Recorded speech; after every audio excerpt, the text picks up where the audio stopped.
Buenas tardes, muchachos, ¿cómo están? Les envío pues esta grabación de esta clase con el objetivo de igualarnos un poco en los temas que están pendientes, temas que están relacionados pues a lo que es física nuclear y creo que nos habíamos quedado en el tema de radiación que no pudimos ver, tenía planificado verlo el viernes, pero hubo feriado, el lunes, pero hubo el problema de los ensayos, entonces quisiera verlo el día de hoy. Aquí en la lista de los elementos que hemos estado revisando nosotros habíamos tocado los temas de las ecuaciones de Broglie y de Bohr, que son las que estaban aquí. Eso ya lo habíamos visto en la clase anterior. Y quedaba pendiente, pues, lo que es radiación alfa, beta y gamma, que es el tema que nos está faltando ya para terminar los ejercicios. En este concepto tenemos algunos tipos de radiación. Bueno, la radiación alfa es una radiación muy ionizante, pero que no es muy penetrante. Puedes utilizar pues una lámina de papel, una crema muy simple para protegerte, porque pues la radiación alfa no es capaz de tener un poder de penetración muy alto, y sin embargo, si lo tuviese, fuese muy ionizante. Les contaba la historia de Alexander Livitchenko, este espía ruso que fue envenenado con polonio 210. Obviamente, si el polonio 210 estaba sobre la mesa, pues no le iba a pasar nada, porque ese bombardeo de partículas alfa no le hubiese afectado, la piel le hubiese protegido.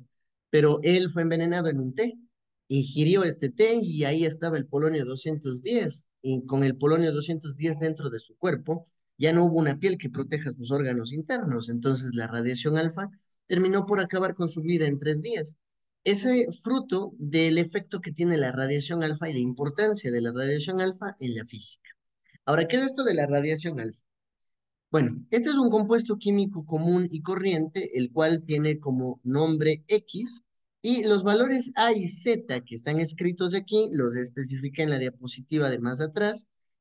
A es el número másico y Z es el número atómico. El número atómico es el número de protones. El número másico es el número de nucleones, recordando que nucleones son protones más neutrones. Entonces, por ejemplo, en el caso de la radiación alfa, nosotros tenemos que el uranio, por ejemplo, de 238 número de nucleones y 92 número de protones. Número másico, número atómico. Entonces, el uranio tiene 238 neutrones y protones juntos. Son muchísimos neutrones, lo cual le hace inestable a la partícula y el uranio no se mantiene mucho tiempo como uranio, tiene una vida media corta. Poco a poco se va transformando en torio. ¿Qué supone que sucede aquí? Miren cómo se pierde 4 en A y 2 en Z. Se está perdiendo 2 protones y se está perdiendo 4 nucleones, es decir, 2 neutrones. Se está perdiendo esta cantidad y el 238 ahora se convierte en un 234. Y el 92 ahora se convierte en un 90, dando como resultado pues la pérdida de 4 arriba y de 2 abajo. Este 4 y este 2, recuerden en la tabla periódica, aquel elemento que tiene número de protones 2, el segundo elemento en la tabla periódica es el helio. Y el helio tiene número de protones 2 y número de nucleones 4. ¿Qué quiere decir esto? Cuando el uranio decae a torio, se desprende una partícula de helio. Eso es la partícula alfa. Una pequeña partícula de helio con 4 nucleones, es decir, 2 protones, 2 neutrones. Esa es toda la reacción desencadenada en este tipo de partícula de radiación alfa. En este caso, por ejemplo, tenemos un ejercicio que nos pregunta qué sucedería en el polonio. El polonio está en la cantidad de 210 nucleones, 84 protones. Al desprenderse una partícula de helio, una partícula alfa, perdería pues en la parte superior, recordando pues la fórmula que estábamos viendo en la diapositiva. Recordando la fórmula, pues nos dice que pierde 4 nucleones, 2 protones. Entonces simplemente es una resta, nada más. Tendríamos que al 210 quitarle 4, lo cual nos quedaría en 206, y al 84 quitarle 2, lo cual nos queda en 82. El de abajo es el que guía y nos dice qué elemento es el que tenemos. El de arriba no sirve de mucho, ese nos dice qué isótopo es, pero el de abajo nos dice qué elemento es. Y como dice 82, venimos a la tabla periódica y buscamos el que tenga 82 como número de protones. Entonces podemos ir explorando la tabla periódica, estamos en 77, 78, aquí está 81, 82. El plomo. El material que decae, el polonio 210, es el plomo. Entonces, ese sería el desprendimiento de su partícula alfa. La respuesta aquí sería, por ejemplo, 206. Ahora hablemos un poco sobre la radiación beta. La radiación beta puede ser de dos tipos, beta positivo y beta negativo, beta más y beta menos. ¿Qué sucede en el caso de la radiación beta menos? En este caso en específico, en este proceso un neutrón se convierte en un protón. En el proceso beta menos, un neutrón se convierte en un protón y desprende un electrón. Entonces, por ejemplo, en este caso, tenemos la reacción del carbono 14, que les conté alguna vez que era para datar la antigüedad de algún fósil. El carbono 14, poco a poco, uno de sus neutrones se termina convirtiendo en un protón y termina aumentando el número de protones del carbono 6 al carbono 7. Ya no sería carbono 7, sería nitrógeno 7. Y se desprende, fruto de esto, un electrón. Entonces, en este tipo de reacción, por ejemplo, la cantidad de protones es la que aumenta. Los nucleones se conservan, se mantienen iguales. Recuerden que los nucleones es la suma de neutrones y protones. A pesar de que un neutrón desaparece, un protón nuevo aparece. Y por eso los nucleones se mantienen iguales, porque A no es el número de neutrones. Pues el número de neutrones tendría sentido que se pierda uno también. En tal caso, si tengo 6 protones, ahora tengo 7 protones. Solamente aumenta uno y se desprende un electrón. Eso es todo. Eso ocurre en el caso beta menos. Hay que estar atentos con eso, ¿no? Aquí hay dos tipos de radiación beta. Este es el caso beta menos. Aquí vemos un ejemplo de decaimiento beta menos. Dice que tenemos torio, cuya molécula tiene 234 nucleones y 90 protones. Parece ser que es un decaimiento beta menos, así que se crea un protón más. Ya no es 90, ahora es 91 y se desprende un electrón. Pero este 91, ¿a qué elemento corresponde? En este caso se pide completar el elemento. Plomo, rodio, protactinio, paladio. ¿Cuál sería el elemento que necesitamos? Bueno, busquemos el elemento 91. Estábamos en el radón, que era el 86.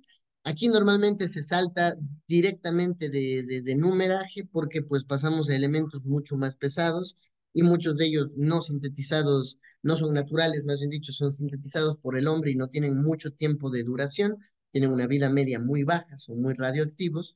Y nos venimos a los elementos que están aquí abajo, ¿ok? Aquí tenemos actínidos y lantánidos. Busquemos el elemento 91, debe estar por aquí, 91. Aquí está. Pa, protactinio. El elemento que buscamos es el protactinio, un elemento muy inestable y lleno de muchos neutrones. Entonces, la respuesta correcta aquí sería protactinio. En el caso del decaimiento beta más, ocurre el proceso opuesto. En vez de crearse un protón, se pierde un protón y se crea un neutrón. Recuerden, el número de arriba se mantiene estable, no tiene por qué cambiar. Igual es la suma de neutrones y protones. Pero lo que cambia es el número de abajo. Si aquí originalmente decía 13, ahora va a decir 12. Se perdió uno, a diferencia de antes, de la diapositiva anterior del beta menos, donde se creaba un protón, aquí en realidad se desaparece un protón. Si tenemos entonces 13, ahora se produce el elemento con número de protón 12. El elemento con número de protón 12 es el manganeso y se libera un electrón positivo. Ok, esto tal vez suene un poco contraintuitivo porque los electrones siempre han sido negativos. Bueno, hay un elemento que se conoce, eso es una relación entre la materia actual y lo que se conoce como antimateria, cuyas cargas son opuestas. Entonces aquí se produce un elemento de antimateria, un electrón positivo que se le conoce como positrón. En tal caso, se libera un positrón y se produce un protón más. Entonces, ahora el manganeso porta 12 y la respuesta correcta sería esa, 12. La última radiación es la radiación gamma. Esta no requiere un cálculo matemático, en realidad solamente es una observación rápida. Lo que libera la radiación gamma, perdón, es radiación electromagnética. No son núcleos que salen disparados, no son electrones, simplemente es radiación electromagnética que puede ser muy ionizante y que tiene el problema de que necesitas capas gruesas de hormigón o de plomo para poder detener esa radiación gamma.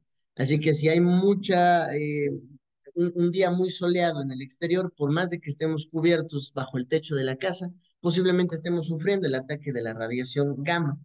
¿Qué característica tiene la radiación gamma? Como digo, no emite ninguna partícula subatómica, es solo radiación electromagnética, como la radiación que emite un celular, una antena de Wi-Fi, pero obviamente esto llevada a escalas de mucha, mucha energía y ocurre normalmente, bueno, en algunos casos, principalmente cuando se aniquila un electrón y un positrón. Como había comentado hace un minuto, pues el positrón es la antimateria del electrón. Y cuando materia y antimateria se encuentran, se aniquilan y liberan energía pura. Esa energía pura es radiación gamma y se expresa precisamente aquí en la ecuación. Miren que tenemos níquel, le pongo este pequeño asterisco para demostrar que está cargado de esta energía que va a aniquilarse y va a liberarse en forma de radiación electromagnética, pero no requiere un cálculo, simplemente este símbolo gamma es radiación electromagnética liberada, fruto de esta inestabilidad en el níquel, en el núcleo del níquel. Bueno, en resumen, eso es todo lo que les iba a explicar. Ese es los problemas. Recuerden, por favor, intentar ver el video completo y les agradezco mucho por su atención. Cuídense mucho y nos vemos la próxima clase.